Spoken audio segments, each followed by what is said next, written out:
e eu queria fazer uma proposta. Minha proposta de conversa para os meus 20 minutos é responder o que está por trás do filme.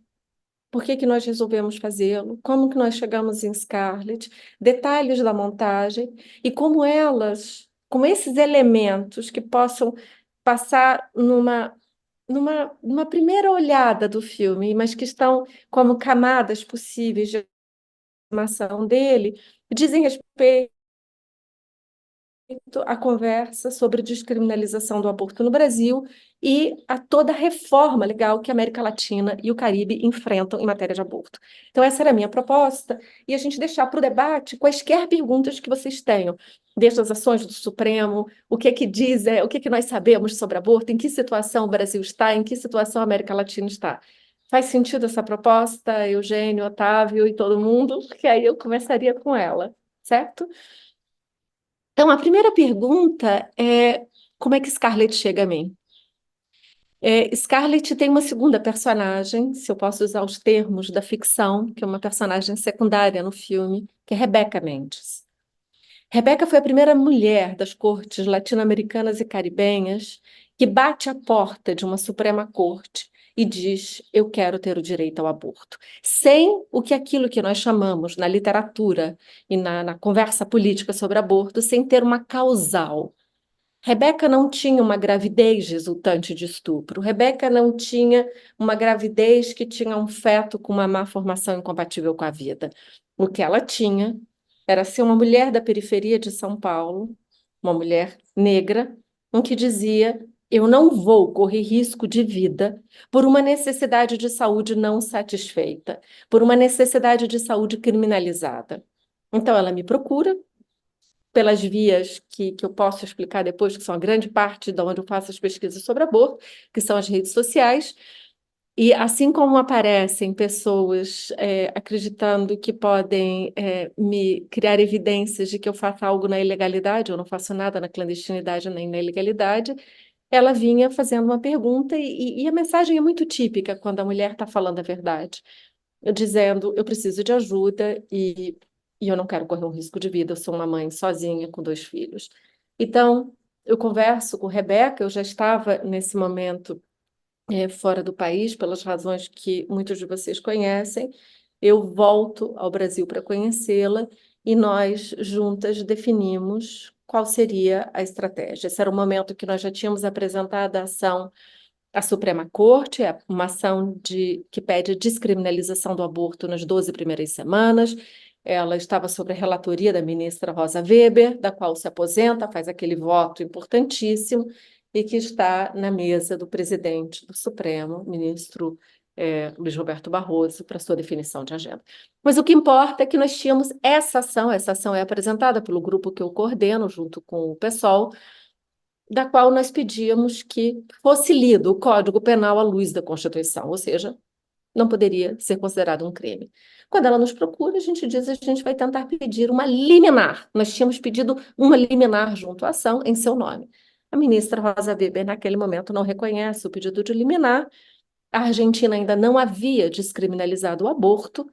Ela viaja à Colômbia e tem acesso ao aborto naquele momento, que também não havia sido descriminalizado integralmente na Colômbia, dentro do que se chama a causal saúde mental.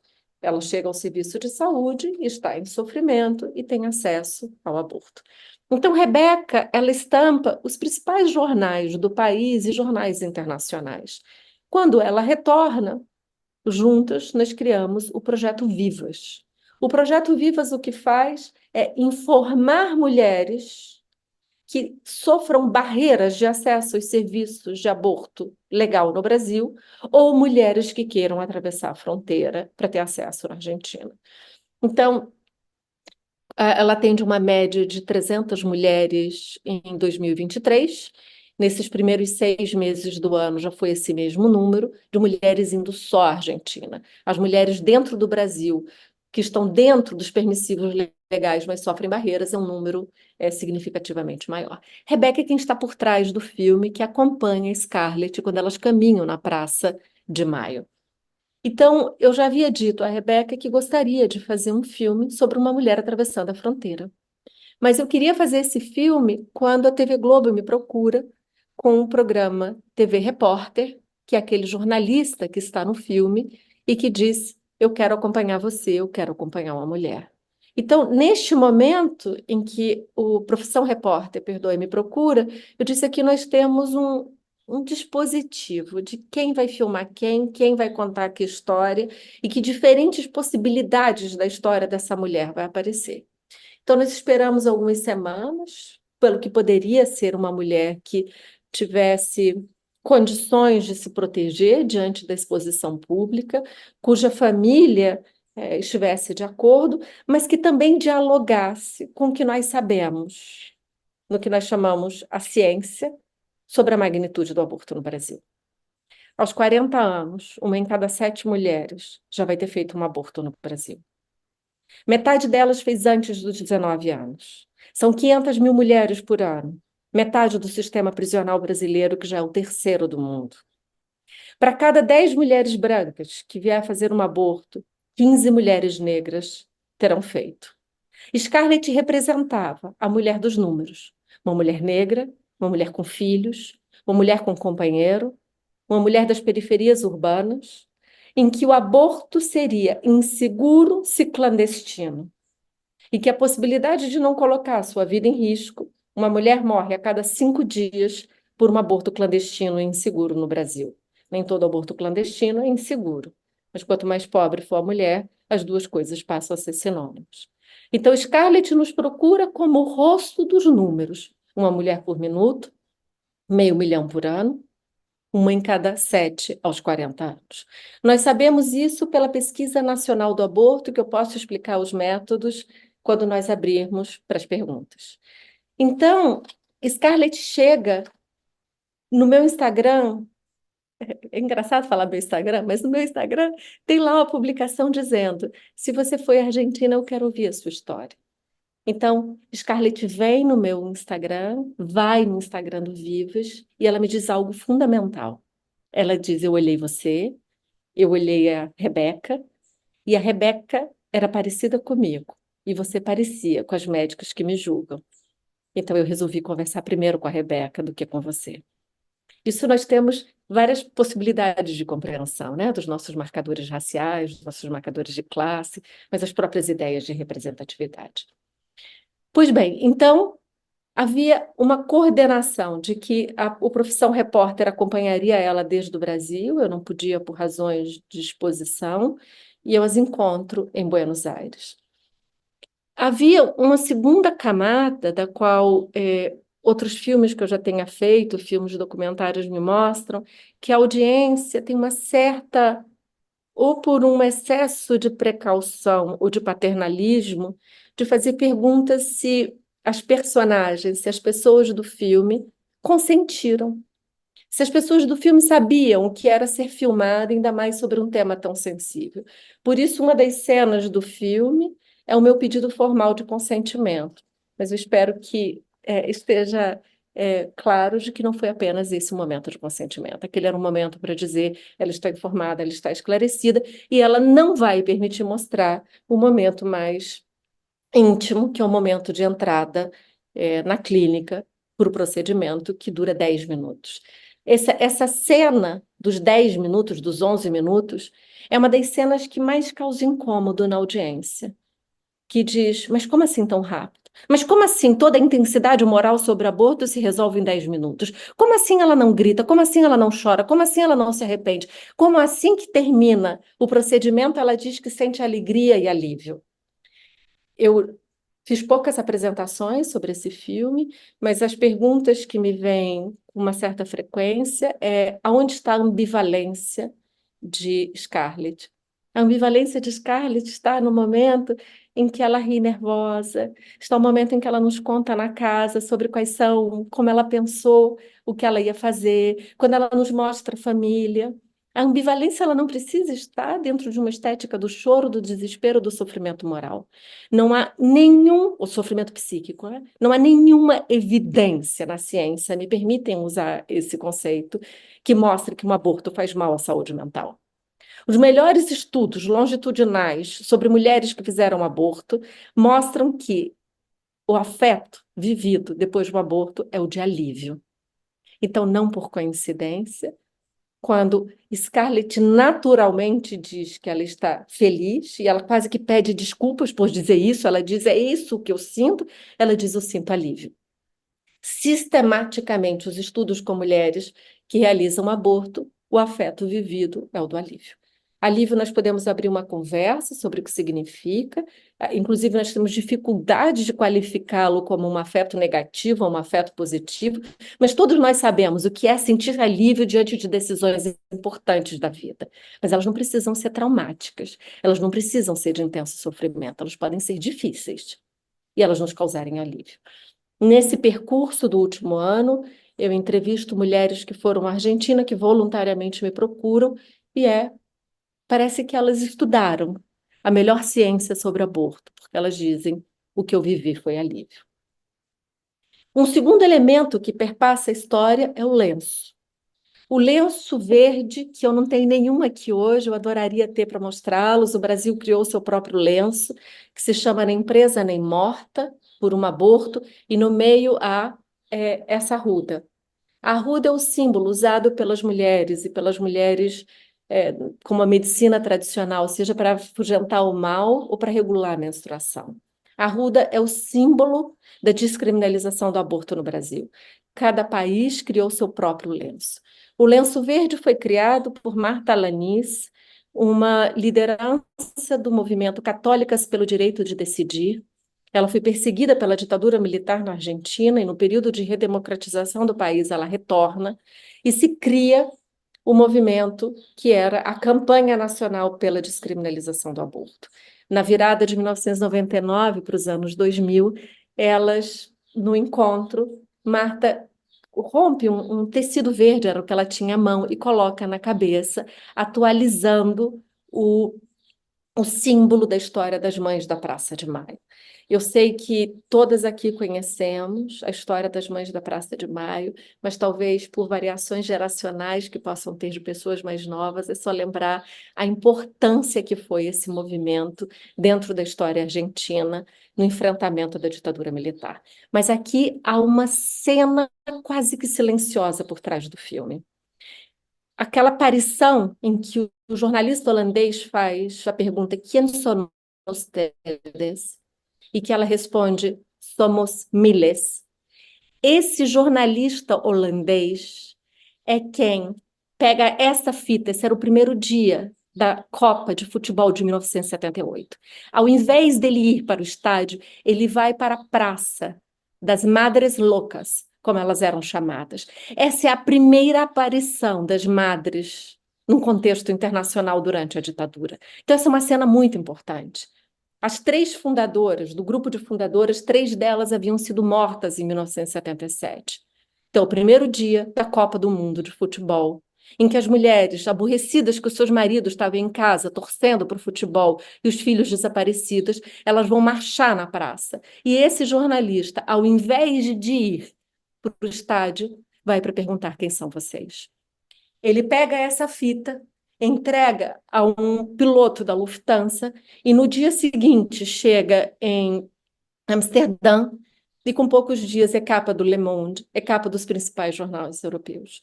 Isso faz com que o jornalista holandês tenha uma foto icônica que eu vou mandar a vocês.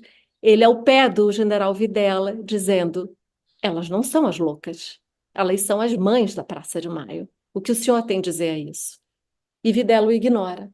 Então, essa é uma história importante que está ali silenciosa, que 40 anos depois é Pedro, o jornalista da profissão repórter, dizendo também a Scarlett: quem é você? O que é que você sente? Você está sentindo dor? Você está sentindo contração?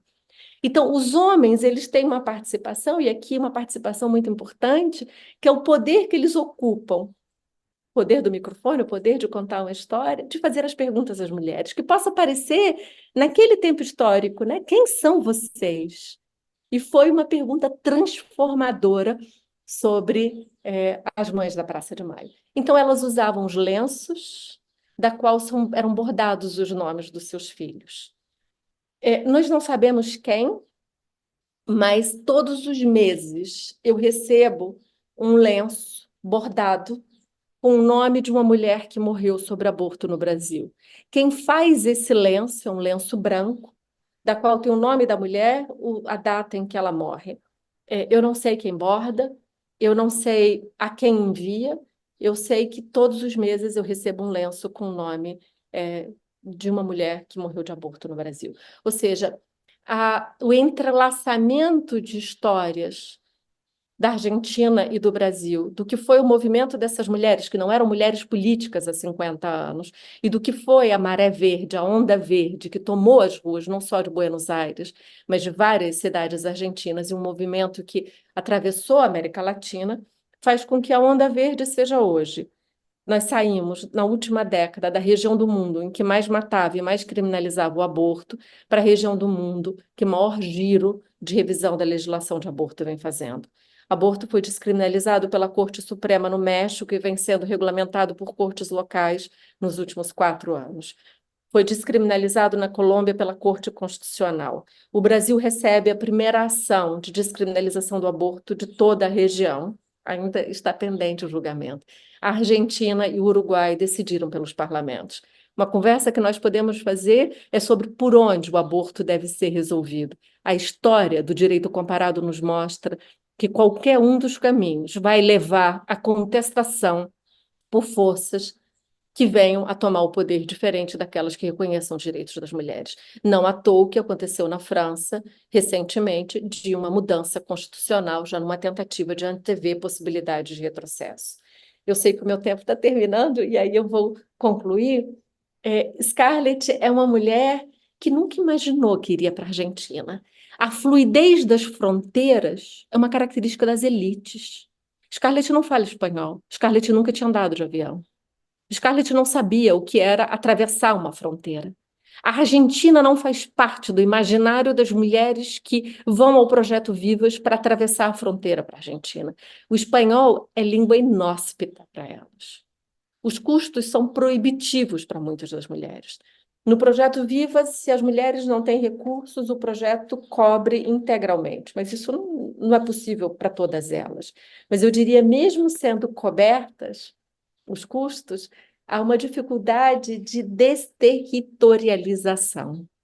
E aqui eu começo a terminar, esse atravessamento de fronteiras, no caso de Scarlett, há na apresentação da sua intimidade. Há entre a casa e o hotel, um trânsito entre os sons daquela mulher, quando o filme abre, ela está num quarto qualquer, de um lugar qualquer, que nós não sabemos aonde é. E depois a casa, nos bairros populares em São Paulo. Eu termino dizendo a presença do marido de Scarlett, né? Algumas pessoas me perguntam, mas por que ele não fala?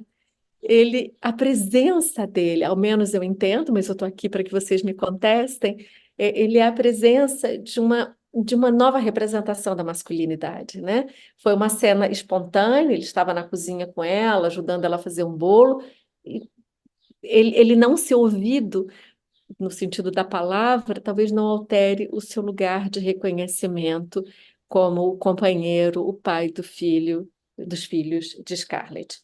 Então, se eu posso encerrar dizendo por que Scarlett? Scarlett é o rosto da magnitude do aborto no Brasil.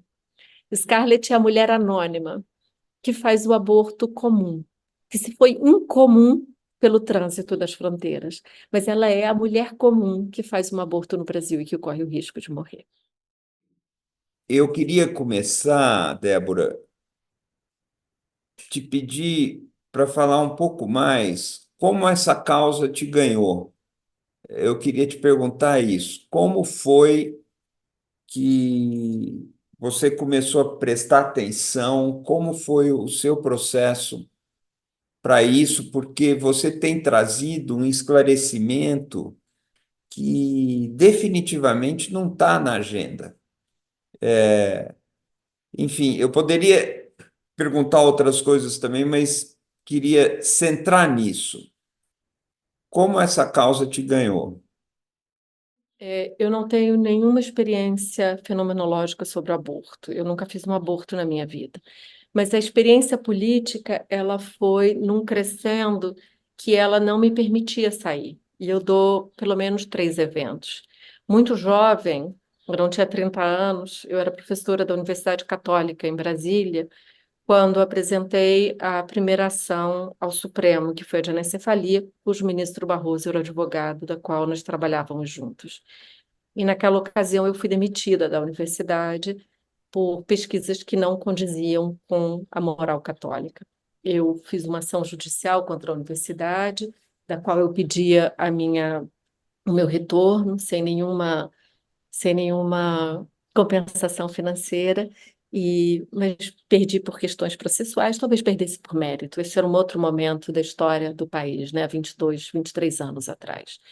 Então, se aborto naquele momento era uma questão política inicial, era uma questão de pesquisa etnográfica, da qual eu fazia com as mulheres que tinham uma gravidez de feto inviável, que é quando eu fiz o filme História Severina, com Eliane Brum, ela passa a ser uma questão de existência. Alguém que aos 30 anos, desempregada, é, eu costumo dizer que foram eles que me fizeram uma pesquisadora incansável sobre aborto.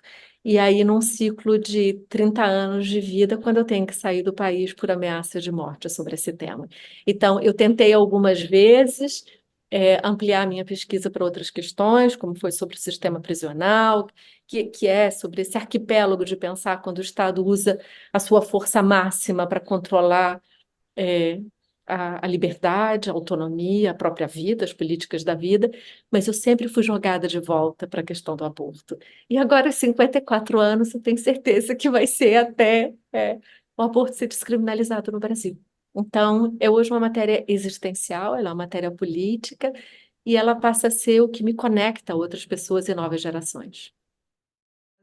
Débora, é um imenso prazer poder assisti-la, escutá-la. Você representa, é uma referência no campo. Eu sou professora da Escola de Serviço Social da FRJ, trabalho com o tema da questão de gênero, violência contra a mulher, e nos últimos tempos eu venho, e desde quando eu fui jovem, desde jovem eu trabalho, defendo a questão da legalização do aborto, mas nunca fui uma militante como você nos representa, né? E me interessa muito, acho que a pergunta do Eugênio Butti, o que te mobiliza, me mobiliza muito a questão do acesso já ao aborto legalizado para crianças e adolescentes, né? E uma das questões que eu venho estudando desde 2018, especificamente, são os dispositivos dos conselhos tutelares na forma de barrar o acesso ao aborto legal ou na forma de facilitar, né? Então, participei junto com Áurea Carolina, não sei se você conhece, do Nossas, que fez toda uma campanha para da importância de a gente saber escolher os conselheiros tutelares, trazendo a pauta que elas são figuras que contribuem para o processo de não garantir o direito ao aborto legal das crianças e das meninas, e que eu considero feminicídio de Estado. E agora também, acho que a minha pergunta é o que você, e para todos os colegas, eu acho que esse movimento que a gente viveu, eu acho que a gente pode considerar que é um movimento inédito de reação das mulheres, dos movimentos sociais, dos homens, para tentar barrar a aprovação da PL 1904. E eu acho que o movimento Criança Não é Mãe foi um movimento que puxou um processo de sensibilização para a agenda da descriminalização do aborto. Então, junto nessa onda de defesa das crianças, dos direitos das crianças, ao aborto legal, e acho que a gente conseguiu abrir uma janela. Então, eu queria escutar o que você acha. Eu não vi nenhum estudo avaliando este movimento social, essa reação social dos vários grupos, mas eu senti um orgulho das mulheres, dos movimentos, para a gente conseguir barrar a forma como o Arthur Lira foi lidado, tratado. Então, eu queria te escutar um pouco sobre isso, e acho que a gente tem aí um imenso desafio, não só pela descriminalização, mas me mobiliza muito a questão das crianças terem qualquer barreira de acesso. Eu acho gravíssimo, eu acho lamentável que a gente vive, principalmente as crianças do norte do Brasil. Eu faço uma assessoria em Marabá, é gritante o que acontece lá, e não tem uma rede de suporte. Se você tem estudos específicos com esse público, então, queria te escutar um pouquinho, e mais uma vez, parabéns. Obrigado, Otávio, por abrir esse espaço, e acho que é isso. Miriam, muito obrigada pela sua pergunta, muito obrigada pelo seu trabalho. Eu vou tentar responder a sua pergunta com 4 eixos, pode ser? Primeiro, o movimento Criança Não é Mãe, ele foi criado no Peru, é uma campanha latino-americana que começa, e ele vem no Brasil com muita força, e ela ganha um protagonismo no debate, desse PL. Eu vou mergulhar no que está por trás do que aconteceu quando o Supremo toma uma decisão sobre esse projeto, que talvez Uhum, é um capítulo que eu não sei o quanto as pessoas acompanharam, né? uhum, O que que causa qual foi o acelerador desse PL? Vocês lembram que durante o governo do ex-presidente Bolsonaro, durante a pandemia de Covid, nós tivemos casos dramáticos de meninas, que era um tema de fixação da então ministra Damares, em particular o caso do Espírito Santo e o caso de Santa Catarina, que eram menininhas das quais, durante a pandemia, chegaram aos serviços de saúde com o que nós chamamos uma gravidez já de segundo trimestre. Não sei se vocês lembram dessas histórias, mas foram histórias que tiveram grande repercussão. Uma delas do Espírito Santo tem que pegar um avião e ir para Pernambuco para ter acesso ao, ao aborto. O Código Penal de 1940, ele diz que não é crime o aborto em caso de estupro e de risco de vida da mulher.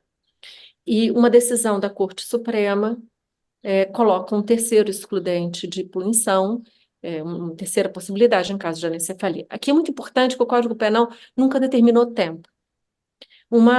As políticas públicas mais recentes, elas tentam regulamentar o acesso.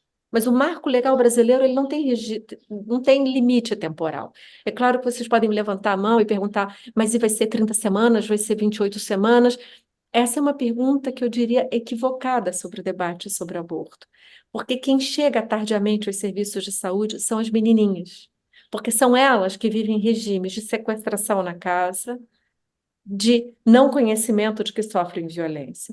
Quase todos os casos que nós tivemos em que essa falsa pergunta sobre o tempo gestacional, ela é sobre meninas de 12, 11, 9, 13 anos. Então, todas as vezes que abrimos a conversa sobre estupro e tempo gestacional, estamos falando de forçar meninas muito miudinhas a se manterem mais tempo grávidas e não fazermos a pergunta de por que que elas chegaram tardiamente aos serviços.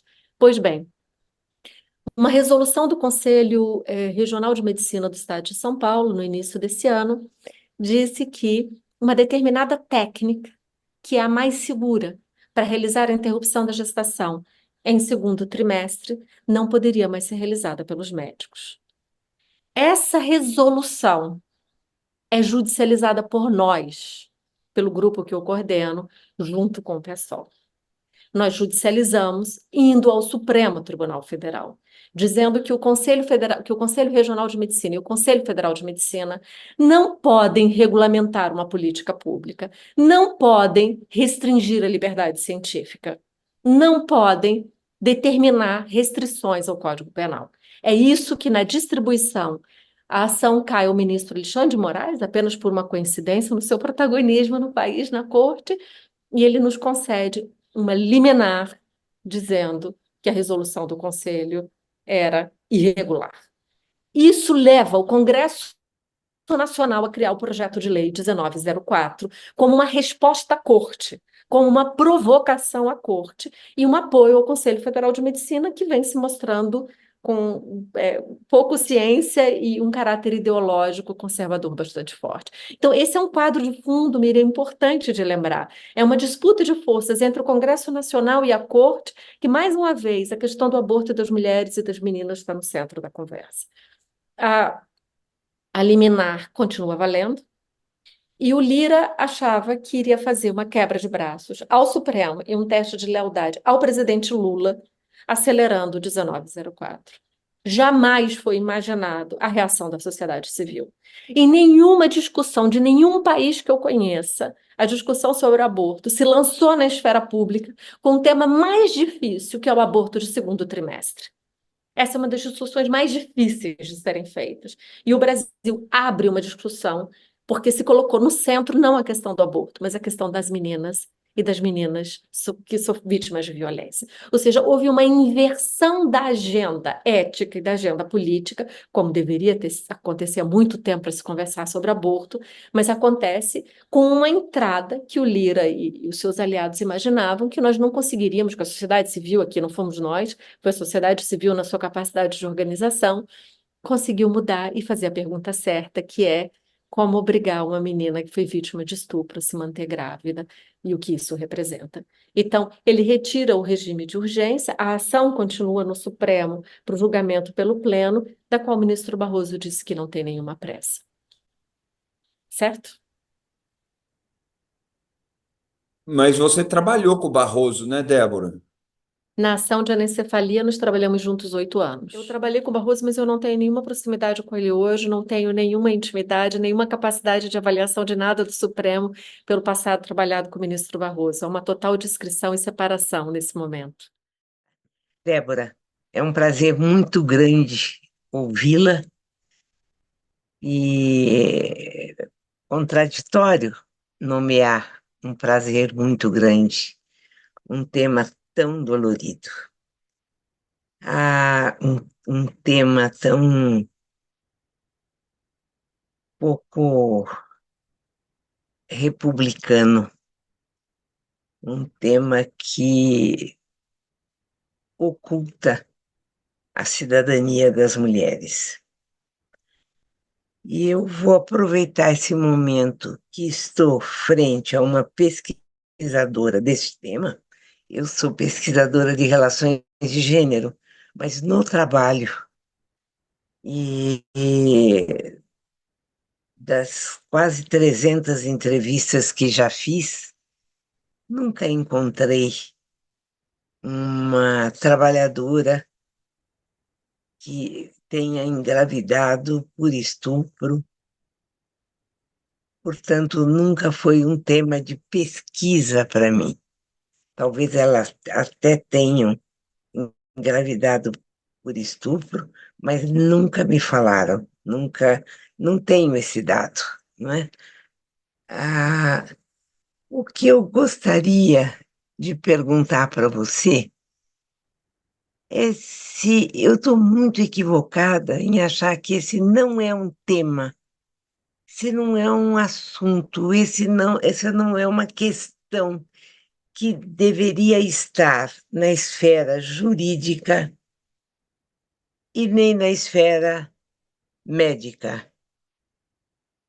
É uma questão de foro íntimo, é uma decisão das mulheres.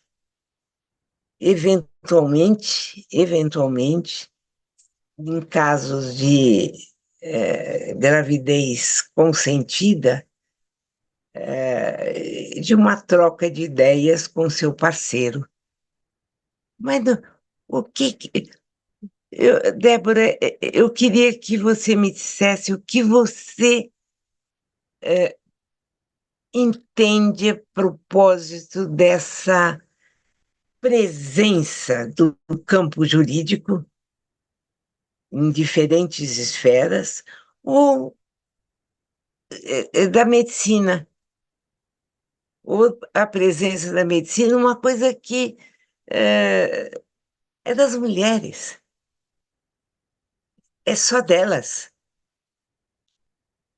E reafirmo, e eventualmente, em caso de gravidez consentida, de uma troca de ideias com o seu parceiro. Mas não é um assunto jurídico, não é. Eu queria te ouvir um pouco sobre isso. Você acha que eu estou muito equivocada? Não, professora Liliana, e é tão bonito ouvi-la, porque a senhora transforma uma controvérsia moral desse tamanho numa coisa tão simples de dizer. Por que que nós não podemos ouvir as mulheres, confiar nas mulheres e permitir que elas decidam sobre a sua própria vida? Porque é sobre uma ideia de futuro, uma ideia de projeto de vida, como diz a Corte Interamericana de Direitos Humanos, em um caso que foi emblemático de uma menininha ao tomar essa decisão sobre aborto. Mas eu queria seguir a senhora dizendo por que que não deve ser uma questão jurídica e muito menos uma questão médica. Se nós estivermos de acordo de que o aborto é uma necessidade de saúde, ela não tem que ser regulada pelo direito penal. A regulação pelo direito penal é para controle, é para castigo, é para perseguição, cujas consequências são o estigma, são o risco de vida, é um mercado clandestino, né? Nós temos exemplos de outras situações de vida em que nós conseguimos pacificar melhor essa compreensão de que isso não é matéria jurídica, como é a questão, por exemplo, de usuários de drogas, em que o direito não ajuda, o direito vai ser só um instrumento de controle e de imposição de riscos. Mas as mulheres brasileiras, todas as mulheres do mundo sempre souberam como fazer aborto e como ajudar umas às outras a fazer aborto. Os métodos para fazer aborto, eles são mentidos entre mulheres, eles são transmitidos às mulheres. O que nós chamamos o aborto autogestionado foi descoberto pelas mulheres brasileiras. Eu não sei se vocês conhecem essa história. Hoje, a Não, Organização Mundial de Saúde dá como principal método para o aborto é o uso de medicamentos, que é uma combinação entre o Citotec, o antigo Citotec brasileiro, que é a misoprostol, e mifeprostona. É nos anos 80 que as mulheres começam a usar o Citotec, que era um medicamento para úlcera, e que havia, lendo a bula, na bula dizia que se a mulher estivesse grávida, ela abortaria. Então, são as mulheres brasileiras, são as mulheres nordestinas, que, entre outras tentativas e erro, passam e descobrem o Citotec como um medicamento que revoluciona o aborto hoje no mundo. Hoje, o principal método de aborto recomendado pela OMS é o aborto autogestionado, da qual não se necessita de médico, da qual não se necessita de internação, da qual as mulheres recebem os medicamentos nas farmácias sem receita médica. Eu não estou dizendo que nós não precisemos de médico. Um aborto de segundo e de terceiro trimestre, um feto retido, uma gravidez de risco. Esses são procedimentos que nós vamos continuar precisando, né, do conjunto, do arquipélago médico. Mas 90% do aborto realizado, quando essa é a vontade da pessoa gestante, da mulher, se dá em torno da 10ª semana. E o método mais recomendado é o aborto por medicamentos, da qual nós não precisamos de nenhuma tutela, de nenhuma profissão, nem da profissão jurídica e nem da profissão médica. A minha pergunta, já tive muitas oportunidades para te ouvir falar sobre aborto, inclusive sobre o próprio filme. Então, minha pergunta vai sobre algo que me chama atenção na tua fala, que é como ela te chama pelo Instagram.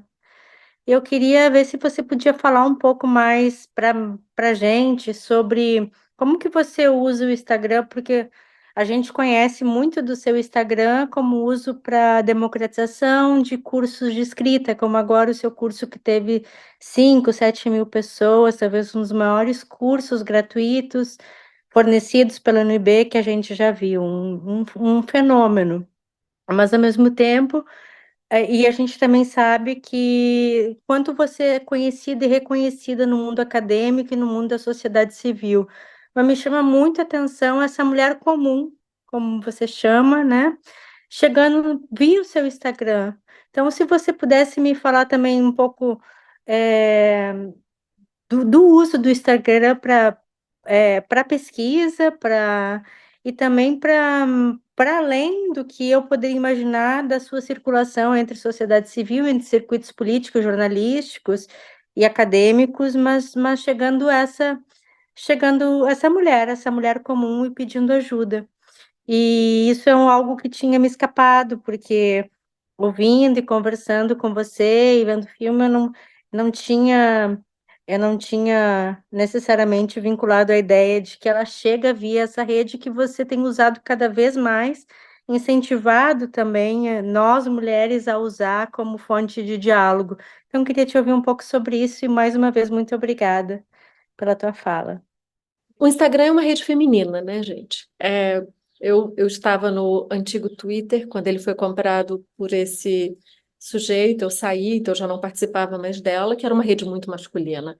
os impropérios que eu ouvi, ou as ameaças, mesmo quando o presidente Bolsonaro me ameaçou, foram pelo Twitter. Aquela há marcadores de ocupação de gênero muito claro entre as redes.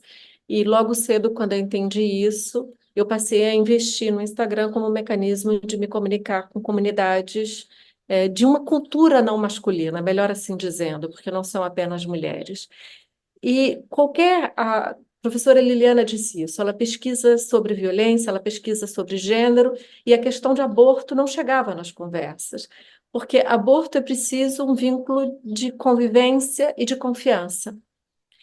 O Instagram permite às mulheres elas me mapearem antes de decidirem confiar em mim. E isso vem acontecendo, Rosana, em várias esferas da minha vida de pesquisa.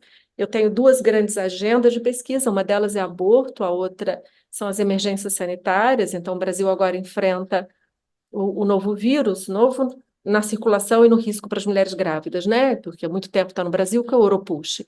Então, para conseguir chegar na primeira mulher documentada pela literatura mundial em que sofreu uma transmissão vertical, ela foi olhar o meu Instagram para ver quem eu era antes de aceitar conversar comigo. Então, o Instagram passa a ser um espaço delas também fazerem a pergunta: quem é você que bate a minha porta antes de eu decidir se eu vou confiar em você? Então, eu não uso para minha vida pessoal, ali não há nada da minha vida pessoal, eu uso estritamente para ser uma professora, dando o curso, como você diz, e para permitir que as pessoas cheguem a mim. Então, nessa pesquisa que eu estou fazendo com as mulheres que atravessam a fronteira, todas elas chegaram por ali. Eu faço postagem dizendo: eu quero ouvir a história se você atravessou a fronteira, e elas me escrevem dizendo: eu quero. E eu conto só uma segunda história. Durante a pandemia de Covid, o Brasil foi o epicentro do mundo de morte materna por Covid-19.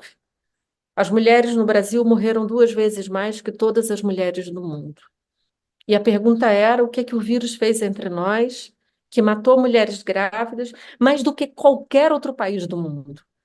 Para entender isso durante a pandemia, eu tinha vários limites metodológicos. O primeiro deles, o distanciamento social.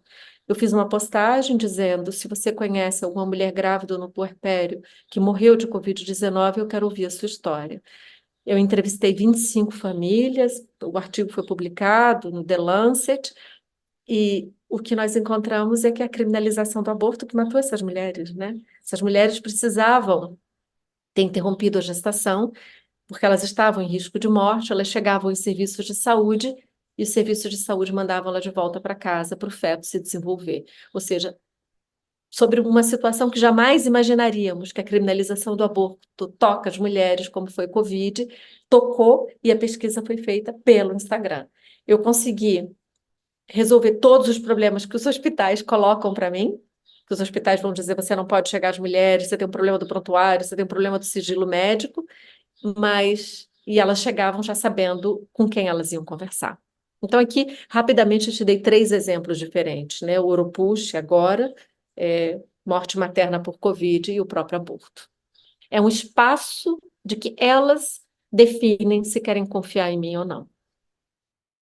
Queria dizer que o trabalho, né, o seu trabalho desde 2012 me atravessa muito, que foi quando eu assisti a Casa dos Mortos, na Faculdade de Medicina, e aquilo escancarou completamente, né, a total incoerência, né, assim, do que representava aquele espaço, né, que era dado o nome de hospital de custódia e tratamento, mas de hospital não tinha nada e de tratamento muito menos.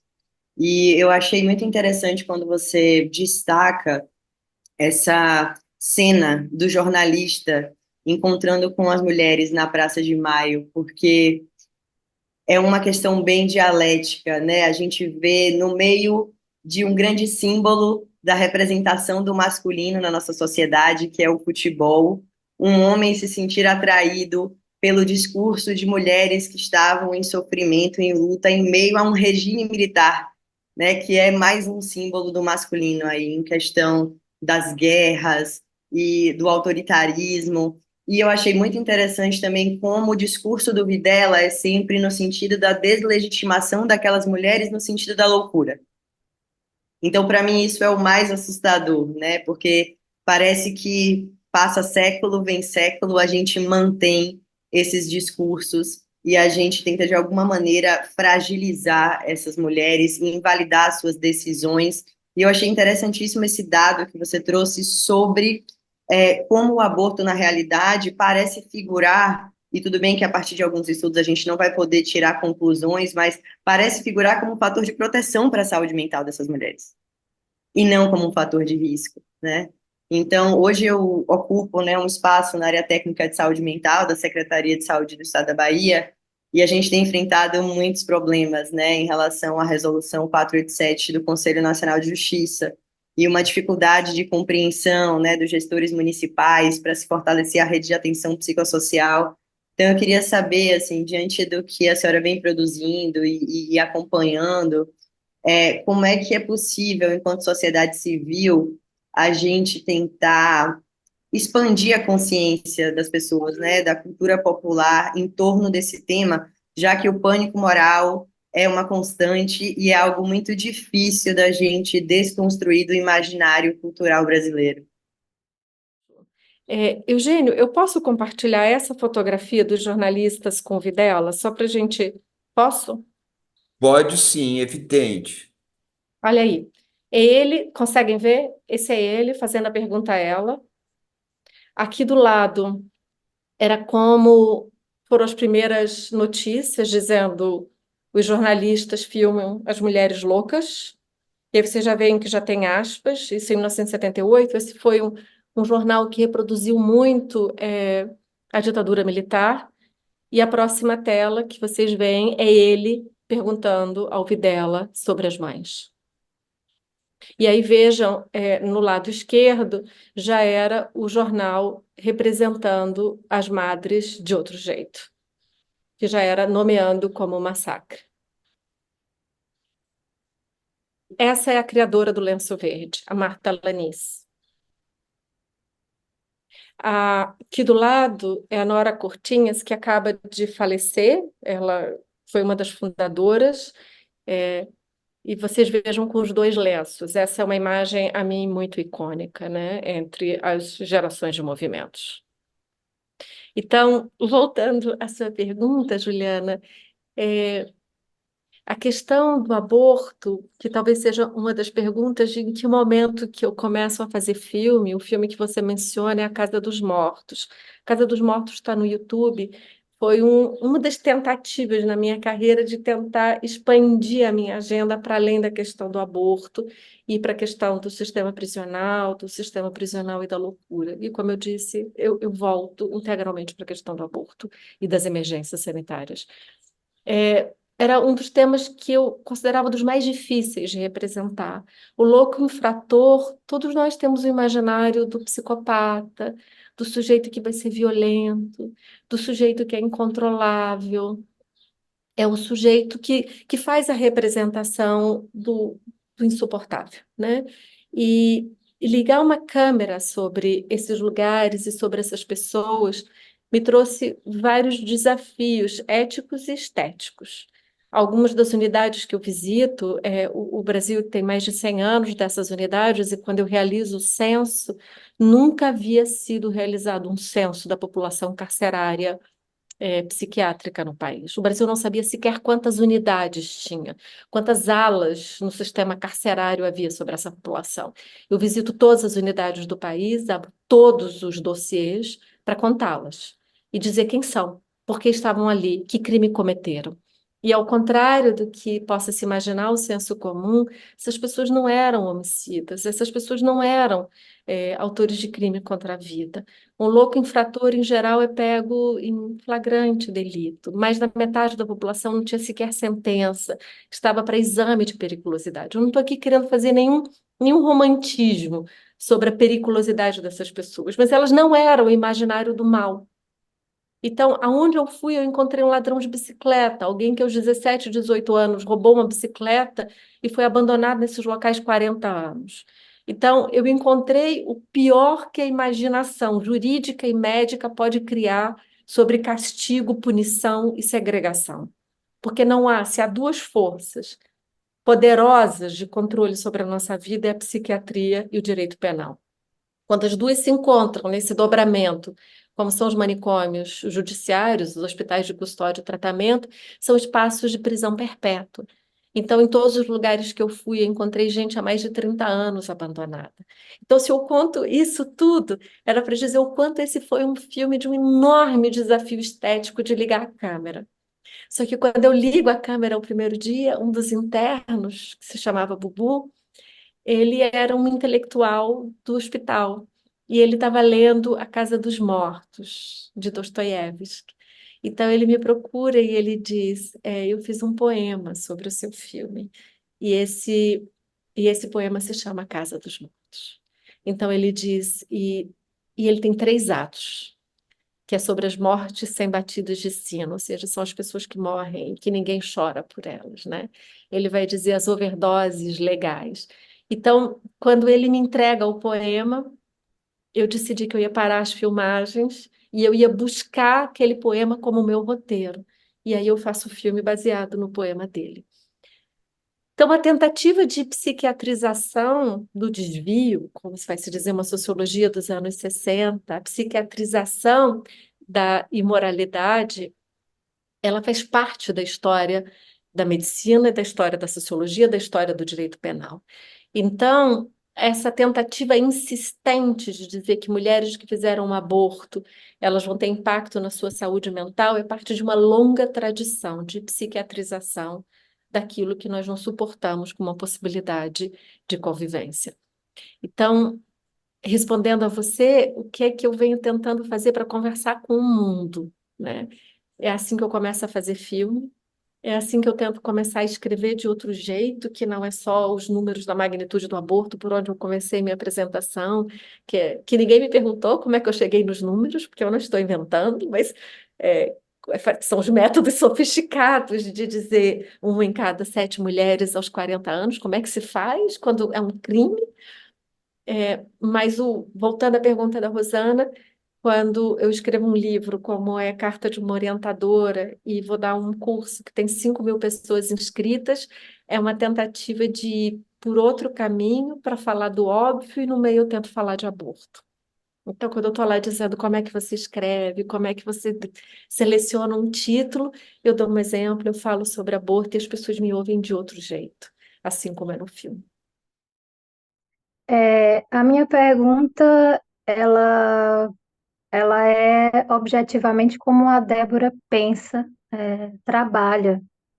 Se pensa ou trabalha a questão do aborto dentro do debate da questão social, não, da reprodução social, né, de maneira mais alargada. E eu faço essa pergunta não à toa, mas a reprodução social nos últimos tempos, né, tem sido um tema considerado por algumas correntes feministas, especialmente também aqui na Europa, como um tema por alguns dito superado, né? O que, sobretudo, em momentos de encrudecimento da democracia, do conservadorismo, né?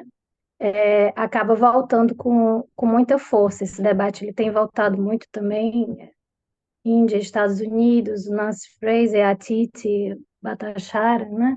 E eu queria saber se a Débora trabalha, como ela pensa esse debate dentro da questão da reprodução, que inclusive entra dentro, inclusive, da questão também quando você vai pensar a questão da violência obstétrica, se pode falar de maneira mais alargada, a violência obstétrica, o que inclui também, obviamente, a questão do aborto. E, e aqui em Portugal, por exemplo, o aborto ele é legalizado, o que não inibe que a violência obstétrica também aconteça, também ocorra. Obviamente não vai dar para a gente fazer esse debate aqui, mas só para dizer que é uma questão ampla, não é? Que inclusive países que têm essa legalização, obviamente a gente ainda está num outro momento no Brasil, mas só para dizer que ele também acontece, essa violência também continua, inclusive aquilo que a gente considera como o que é mesmo um parto humanizado, né? Ou um aborto humanizado. E muitas vezes, mesmo quando se tem, não é o que acontece. Sim, veja, porque algumas pessoas fazem a pergunta, Marcela, assim, por que que o aborto continua sendo uma questão, né? Uma tentativa de resposta pode ser que ela tira esse redemoinho da política, dessa forma feia de fazer política, que a gente vê agora nos Estados Unidos, como está sendo desafiado com a Harris, falando abertamente sobre o aborto e provocando uma maneira de que não vai ser um ativador do redemoinho do pânico moral, como disse a Juliana, né? Então, uma das formas de responder por que que se mantém é por uma forma de fazer política, mas se mantém também em um sentido analítico, porque controlar a reprodução biológica, controlar a forma, quando, com quem as mulheres vão ter filho, é controlar a reprodução social da vida, é controlá-la no mundo do trabalho, é controlar o ingresso de renda, se ela vai continuar em mobilidade social ou se ela vai estagnar, é acesso à educação. Então, essa sobreposição entre reprodução social e biológica é porque é um dos elementos de políticas da vida.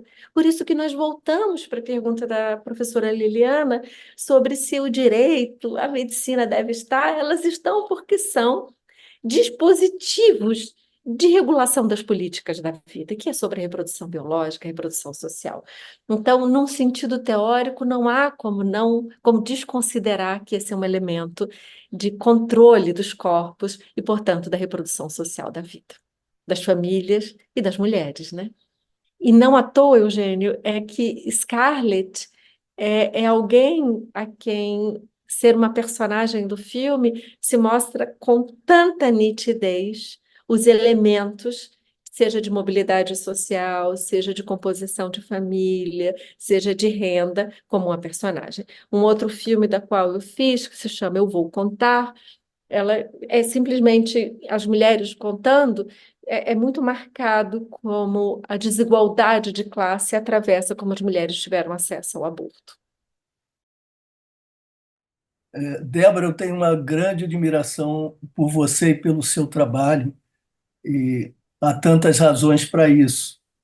E eu vou mencionar duas delas que são tão ricas, né? Essa capacidade de desenvolver linguagens diferentes, mas com muita consistência, cada uma com a sua especificidade, né? E não apenas visando a comunicação mais fluente, isso também é relevante, mas para a própria produção da reflexão, né? E isso é muito, muito raro, muito difícil e muito enriquecedor e nos leva a questionar, né, os limites entre as linguagens e a reificação que a história das nossas disciplinas acaba impondo de forma restritiva.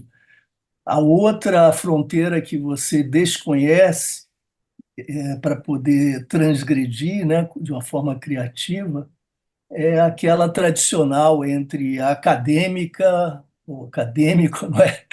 E a vida pública, da intelectual pública, e até eu ousaria dizer ativista, quer dizer, a pessoa que se responsabiliza por alguns temas e certas perspectivas, a pessoa que assume posições no campo público, pagando certamente preços muito altos, né?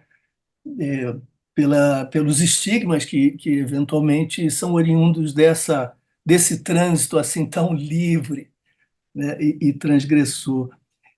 Mas a pergunta, Débora, talvez não seja respondível, mas essa é a minha inquietação. O, Se a gente começa a pensar o futuro como uma espécie de desdobramento natural do presente, e sobretudo você que conhece tão bem essa área, conversa bem com os indicadores agregados e é capaz de desagregá-los, as linhas de determinação ou de condicionamento acabam aprisionando a imaginação e a gente muitas vezes se torna pessimista porque amarra o futuro no presente, né? Olhando com muita densidade para o presente, é difícil ser otimista. No entanto, você mesma disse, e a Miriam mencionou isso na pergunta dela, e você depois elaborou, a resistência, a resposta das mulheres, da sociedade civil, particularmente das mulheres, mas não apenas, né? aquele PL, aquilo foi absolutamente extraordinário, né? Foi inusitado e a gente se encheu de esperança e houve uma mobilização afetiva também muito intensa e rapidamente se reverteu uma conjuntura que parecia petrificada. Então, isso significa que há surpresas, né? Surpresas são possíveis. A irrupção da resistência, essa capacidade de contagiar afetivamente grupos muito mais amplos, e isso talvez nos deixe um pouco mais otimistas. A pergunta é: o que que você sente, como é que você avalia, pensa, mas também sente, intui sobre o futuro dessa luta, que é uma luta absolutamente crucial para o nosso país, para a nossa sociedade? Professor, a admiração é mútua, é uma alegria poder ter essa oportunidade de responder a pergunta ao senhor, em particular. E eu gosto muito do conceito usado da mobilização afetiva que o PL 1904 gerou, porque nós já falamos da mobilização do pânico moral do outro lado, né? E eu vou responder exatamente diante do lugar que o senhor me autoriza, que é o lugar de alguém que está como um radar nos últimos 25 anos, de diferentes momentos da política brasileira e da mobilização da sociedade civil sobre essa questão. Em um momento que foi icônico, quando nós chegamos à corte, com a anencefalia, com o ministro Barroso ainda então como advogado, o que foi vencer as células-tronco, que esse é um capítulo da história que é importantíssimo, aquela foi uma ação promovida pela então Procuradoria-Geral, que visava reverter toda a situação de aborto no Brasil, com uma pergunta sobre a pesquisa em células-tronco. Naquele momento, a corte foi interpelada sobre quando a vida humana começava, isso é 2008, e a corte diz: essa pergunta não importa. Então, esse é um momento icônico da Suprema Corte brasileira, da qual ela vinha em um caminho que era o que estava sendo o passo histórico da América Latina para se pensar a questão do aborto. O Brasil enfrenta, já em meados em 2015, com todas as questões políticas, com o presidente Dilma, o golpe, mesmo que não estejam de acordo com o golpe, o que foi aquele momento da política brasileira, a eleição de presidente Bolsonaro, e o Brasil faz uma retração, e o seu papel na Corte Suprema, que tinha de um protagonista natural, ainda mais com a chegada de ministros importantes à Corte, ela se faz um silenciamento e uma retração sob uma justificativa pública de que a questão da própria estabilidade democrática estava lançada e a Corte tinha que assumir o seu protagonismo. Aqui eu estou repetindo a história oficial da Corte, mas a história que vem, em que o Brasil estava numa tendência de protagonismo regional, era muito claro, e ela assume a sua retração. No entanto, como parte dessa fase de protagonismo, a ação de descriminalização chegou à Corte. E ela chega, talvez as pessoas não saibam como foi ela. O Brasil foi o epicentro da epidemia de Zika. Na epidemia de Zika, havia o risco da transmissão vertical, da qual as mulheres viviam um intenso sofrimento mental por não saber o seu risco de exposição ao Zika. E nós vamos à corte com uma ação ampla pedindo a proteção das mulheres afetadas por Zika, desde prioridade para assistência social, acesso à informação e o direito ao aborto em risco da transmissão, por não saber o que aconteceria com ela. Essa ação fica 2 anos pendente e nós perdemos quando a declaração de emergência desaparece, a corte diz não tem objeto. Mas a ação acelera uma conversa. E um conjunto de mulheres é eleita vereadoras pelo PSOL, entre elas a então vereadora Marielle Franco. É com elas, com a deputada Sâmia, com a deputada Marielle, da qual eu converso em 2017, 2016 para 2017, fazendo a proposta de ação pela descriminalização do aborto. E a ação chega ao Supremo. Então, a ação está pendente. Essa ação seria muito difícil de ser apresentada hoje. Então, não é uma questão de otimismo, é de condições históricas concretas. O ministro Barroso pode tomar a decisão de não colocar em votação, porque depende dele. A Corte pode tomar a decisão por desconsiderar covardemente que não cabe à Corte a decisão de matéria de aborto no Brasil, porque essa é uma decisão covarde, porque cabe à Corte. Ela pode. Pode dizer que cabe ao Congresso Nacional. No entanto, vai haver uma leitura histórica desses ministros que não resolveram uma das questões mais importantes de saúde pública no Brasil. Então, é desse lugar muito específico que eu diria ao senhor de que nós temos sim um momento histórico único. A ação está lá. E se há algo ainda de um colonialismo em formas de fazer política, é que o que fez a Corte dos Estados Unidos ao retroceder em Roe versus Wade e mostrar o caos que gerou nos Estados Unidos, isso tem um efeito em todas as cortes do mundo, não só no Brasil, sobre o seu papel para tomar uma decisão. E isso impacta, em particular, alguns ministros da Suprema Corte Brasileira. O segundo é como as eleições dos Estados Unidos estão sendo feitas, sem que aborto intimide o debate razoável, ao menos de um dos lados, né? De dizer, nós podemos falar. Isso tem implicações para nós. Mas o terceiro é que a oportunidade histórica está colocada. E são esses ministros que vão ter que tomar a decisão por dizer, nós não vamos decidir. Nós não vamos aceitar esse pedido. Isso tem uma responsabilidade histórica, em especial para ministros da Corte que têm um diálogo transnacional. Então, eu queria dizer que a minha resposta não é de otimismo, é de que, por uma conjuntura de coisas, as condições de possibilidade foram colocadas e que tem um custo de razoabilidade democrática ignorar a possibilidade de solução dessa matéria na Corte brasileira.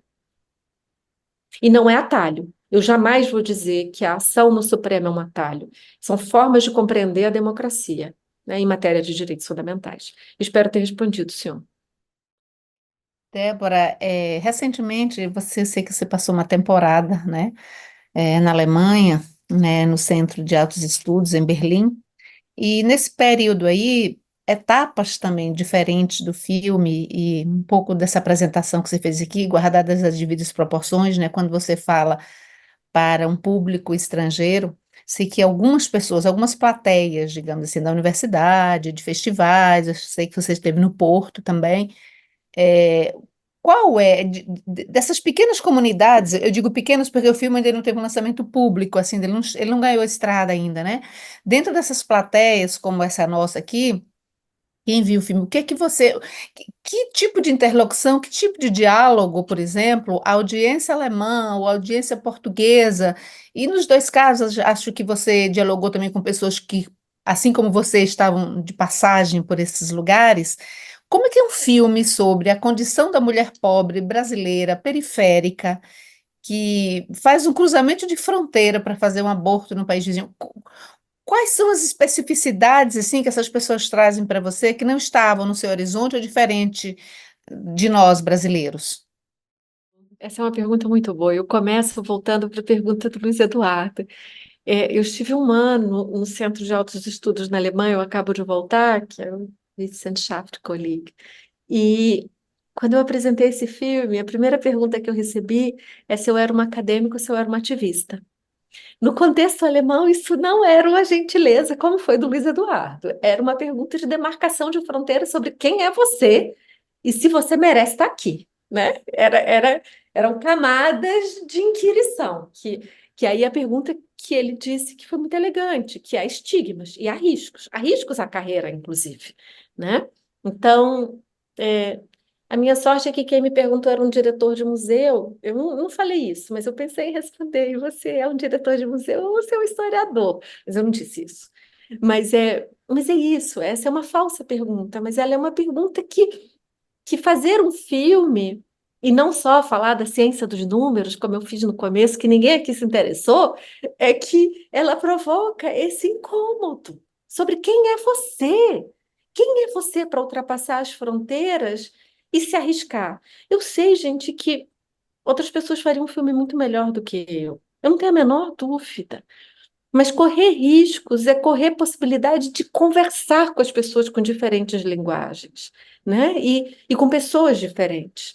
Então, a primeira pergunta foi essa, viu, Malu? Mas houve outras. E numa plateia alemã repleta de filósofos, a pergunta foi sobre ambivalência. Aonde estava a ambivalência em Scarlett? Que as mulheres que eles tinham conhecido, elas sofriam, elas choravam, e que ela parecia um sujeito racional kantiano. A impossibilidade de se representar a mulher como um sujeito decisório, da qual a ambivalência está expressa em outras linguagens. Uma terceira é que talvez acontecesse conosco também, é compreender que as nossas fronteiras não são tão fluidas quanto as fronteiras europeias parecem ser, e que atravessar Brasil e Argentina não é uma coisa tão simples quanto atravessar outros países. Mas quando eu apresentei em Portugal, as perguntas eram sobre um pânico de um espelho, sobre que aquele momento das eleições em Portugal estava acontecendo e o giro de Portugal com risco para a extrema-direita, sobre o que significava, e a lei portuguesa é muito importante, motivo de muito orgulho para as mulheres. Quando eu apresentei na Argentina, o filme causou um certo temor depois da eleição de Milei, sobre o que isso pode trazer para ele pensar e ter ideias das mulheres estrangeiras não entrarem aqui.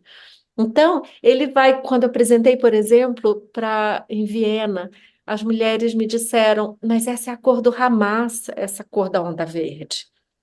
Então, isso a gente não controla, né? Que os símbolos estéticos, eles extrapolam fronteiras e não tem bula. Então, tem coisas que vocês vão ver no filme que na hora que tem a Praça de Maio, eu vou escrever o lenço branco conecta com o lenço verde. Nada da Europa do leste, do oeste, perdoe, do leste, as pessoas conseguiam ver que entre o lenço branco e o lenço verde havia uma continuidade estética, política, histórica. Em nenhum teste que eu fiz com audiências que não fossem minimamente conectadas a nós conseguia entender essa conexão histórica entre os lenços, por exemplo. Então, há momentos no filme de muito didatismo que é para tentar mostrar que há esse encontro. Mas talvez o maior incômodo seja a presença de Scarlett como uma mulher que não sofre nos termos cristãos. Essa é a maior surpresa. Duas perguntas, na verdade, um comentário e uma pergunta. O comentário do Gabriel Feltran, que precisou sair, ele está em Paris, né? Está um pouco tarde, aí, 5 horas a mais. Ele menciona que agradeceu pela conversa, ela gostou muito, e ele diz, abre aspas, encontrei diferentes casos de aborto por Citotec na minha pesquisa nas periferias de São Paulo, que me lembre, sem ter lido os diários de campo, no mínimo 8 casos no mínimo. Mas muito mais ainda presente no meu trabalho nas favelas é o tema do estupro, praticamente onipresente nas histórias femininas que coletei no trabalho de campo. Esse é um comentário que ele colocou aqui no chat, se você depois quiser reagir. A outra pergunta é do Saulo Neiva, que está em Washington agora, mas ele precisou se ausentar. Ele fala exatamente do Milei. Ele pergunta assim, queria saber como ainda hoje, em pleno governo Milei, a rede solidária de apoio apresentada no documentário ainda funciona? Essa é a pergunta do Saulo Neiva. Né? E a minha pergunta, por um tema que até agora não foi mencionado, é se você pudesse falar um pouco sobre o universo evangélico no Brasil, como esse tema do aborto se coloca. Eu não tenho hipóteses, mas eu queria que você, talvez as pesquisas revelem outras coisas que a gente não sabe, como a comunidade evangélica, as mulheres evangélicas e mesmo as católicas, né, elas lidam com esse tema do aborto. São esses pontos por enquanto. Claro, sobre essa solidariedade transnacional, ela é feita entre a sociedade civil, aquilo não é um serviço público de saúde. Mesmo assim, Milei ainda não conseguiu tocar na legislação, ele tentou prometer que o faria. O que ele fez foi desfinanciar o acesso aos medicamentos para o aborto autogestionado. Os medicamentos de aborto na Argentina foram registrados pela sociedade civil e logo após a lei, eles são distribuídos também por organizações internacionais. Então, hoje, o principal suprimento de distribuição de medicamentos encontra muita dificuldade pelo Ministério da Saúde e é feito pela sociedade civil. Ele ainda não chegou aí, eu não sei se vai chegar, ele fez promessa de que chegaria para restringir o acesso ao aborto, Mas me parece que essa é uma questão que, assim como o PL 1904 no Brasil, vai se encontrar bastante resistência, né? A sua pergunta sobre as religiões. Eu tentaria te responder de duas maneiras. O uso político que é feito das religiões é a questão do aborto, e sobre a mulher comum, evangélico-católica. O que nós sabemos pela Pesquisa Nacional do Aborto, que já foi realizada em 4 edições, que é essa que o Eugênio mencionou, que recebeu o prêmio da Organização Pan-Americana de Saúde, de melhor método e de melhor pesquisa em saúde pública nas Américas. Ela foi realizada pelo Marcelo, por mim, a última edição em que nós calculamos raça pelo Pedro Souza e pela Emanuele Góes. O que nós encontramos, quando eu digo que 1 em cada 7 mulheres aos 40 anos já vai ter feito pelo menos um aborto, é que o método que nós usamos foi de uma urna. Nós cobrimos o Brasil urbano e as pesquisadoras entram nas casas das mulheres e perguntam se há alguma mulher entre 18 e 39 anos, e ela responde usando uma cédula secreta. Então, ela responde 5 perguntas nessa cédula, ela deposita na urna, e essa cédula é pareada com um questionário. Nós não sabemos quem é a mulher, mas nós sabemos que aquela que respondeu que fez um aborto, ela é evangélica. Então, o que nós encontramos é que a mulher que fez aborto, ela é católica, ela é evangélica. Ou seja, ela é literalmente a mulher comum brasileira. Só que quando ela é perguntada, e esse é o problema das pesquisas de opinião no Brasil, você é contra ou a favor do aborto, a gente tem não só um erro metodológico nesse formato de perguntas, porque é como se o mundo fosse moralmente binário, mas você cria uma expectativa de resposta correta. Pesquisas de opinião não podem ser pesquisas sobre temas morais. Pesquisas de opinião, elas podem ser sobre práticas ou sobre algum outro universo, mas não sobre preferências morais das quais as pessoas têm razões para não responder a verdade. Quando nós fomos validar o método, quando nós perguntávamos a uma mulher face a face se ela já tinha feito um aborto, nós encontrávamos 1 em cada 20. Quando nós usávamos a cédula, há uma década atrás, nós encontrávamos 1 em cada 5. Com a variação do perfil demográfico brasileiro, que está dentro da margem de erro, estamos em 1 em cada 7. Então, aqui é que as pessoas evangélicas, as pessoas católicas, elas vão fazer a resposta de ser contra o aborto, por uma indução dessas perguntas. Então, nós temos um equívoco de como nós mapeamos a realidade do aborto entre as comunidades, as mulheres de fé. As mulheres de fé fazem aborto. No entanto, no campo da política, o aborto é um elemento para se mover os redemoinhos de pânico moral e de testar a lealdade das alianças políticas, como foi feito no PL 1904, da qual se testava a aliança, inclusive do presidente Lula, que demora a se pronunciar e o faz depois de muita pressão. Espero ter te respondido, Otávio. Sem dúvida, não, respondeu sim. É só aquele comentário do Gabriel Feltran que você não tem nada a dizer, né? Encontrei vários casos de aborto na periferia de São Paulo, com Citotec e nas Essa é a favelas. realidade de quem pesquisa. Nas periferias vai encontrar o Citotec com uma circulação, hoje em dia, com um mercado clandestino e de medicamentos falsificados muito forte, né? O Brasil é o país do mundo com maior consumo, com maior demanda de medicamentos para entrar no país, que não conseguem entrar, medicamentos do Citotec, não conseguem entrar por uma retenção da Polícia Federal. Então, é um mercado muito amplo interno de trânsito do Citotec. É um mercado bastante rentoso, né? Agora, muito seguro para as mulheres, porque elas recebem os medicamentos off-label. Elas não sabem o que é que elas estão recebendo como um conjunto de comprimidos. Ouvindo novamente a professora falar sobre a Scarlett, eu não posso, gente, deixar de comentar a ironia que há no próprio nome dessa personagem, porque se a gente pensa em Scarlett como escarlate, como rubro, a gente tem justamente essa transição, né? Essa transição feminina de Coré para Perséfone, né? Da inocência para o vermelho. E aí eu fui arremessada com essa última pergunta, né, que o Otávio fez, para o conto da Aya de Margaret Atwood, em que as aias vestiam, né, o vermelho, e a gente tem visto cada vez mais esse processo de evangelização, de cristianização forçada da sociedade brasileira, mas não somente da sociedade brasileira, como um fenômeno mundial.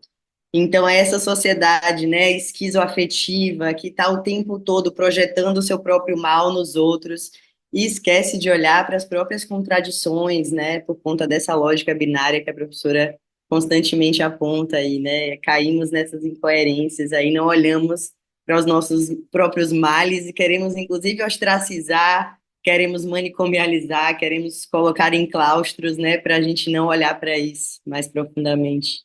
Ah, o mundo real, ele é sempre tão fascinante quanto a arte. Algumas pessoas vão dizer que é mais que a arte, mas quanto a arte. O primeiro filme que eu fiz, a mulher se chamava Severina. Ela era do interior de Pernambuco. Nem que eu pescasse assim para dizer vai ser Morte e Vida Severina, ela se chamava Severina, ela era filha de Severino, como no poema. Então, porque o mundo real é isso, né? O mundo real, ele é um caleidoscópio para nós olharmos e a gente vai encontrar a poesia do vivido em cada esquina, mesmo nas maiores dores, como foi Bubu com a Casa dos Mortos. Mas eu queria ir para os comentários finais que o Eugênio Isso. pediu. É, eu primeiro queria agradecer muito a esse grupo, que eu sei que o tema do aborto é, é algumas vezes doído para algumas pessoas, é difícil. E não tem problema ser doído, e não tem problema ser difícil. Mas eu queria agradecer a generosidade com que me trataram, com que me escutaram, mas eu queria poder cuidar, se for o caso, de alguns de vocês, o tema provocar angústia. Quando se discute a descriminalização do aborto, não é para obrigar nenhuma mulher a fazer nada, é apenas para diminuir o número de abortos e não perseguir e não matar nenhuma mulher. Os países do mundo que descriminalizaram o aborto, eles reduzem a taxa de aborto. Isso parece contrafactual, mas é simples de entender. Quando uma mulher faz um aborto, porque alguma coisa está errada no seu planejamento reprodutivo, ou ela sofre violência, ou ela não tem acesso aos métodos, ou ela usa os métodos errados. Quando o aborto é criminalizado, ela chega ao sistema de saúde e ela não fala a verdade, porque ela não confia nos profissionais de saúde. Mas quando o aborto não é crime, ela fala a verdade. E os médicos podem prevenir o segundo aborto. Os médicos fazem dessa mulher um agente de informação para outras mulheres. Ela consegue sair de relações violentas, ela consegue cuidar da própria filha que sofre violência. Então, para as pessoas que acreditam que o mundo vai ser melhor se as mulheres não fizerem aborto, esse é um mundo em que o aborto não é um crime, porque é onde o aborto vai ser reduzido, porque as mulheres vão saber como evitá-lo.